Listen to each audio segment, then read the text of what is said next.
Assalamu alaikum туғандар.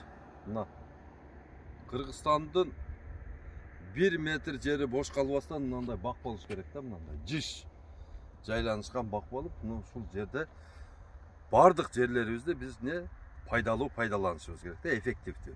Onun үчүн мына биздин бийлик башчыларынан суранабыз.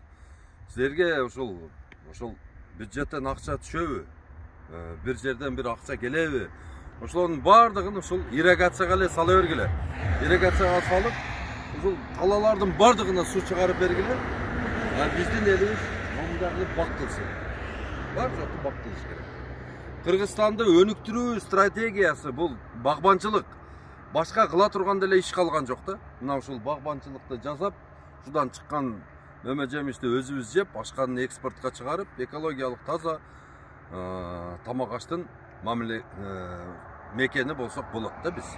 Караңыздар, ушул бактардын ээлери жыл сайын ушул бактардан канча миллиондогон кирешени көрүп атат. Мындай эле ушундай эле жерлер бизде бош жаткан жерлер миллион гектарлап эсептелип атат азыр. Айттым го, Кыргызстан боюнча 2 миллион гектар жерди бак кылышыбыз керек. Бардыңыздарды бак кылып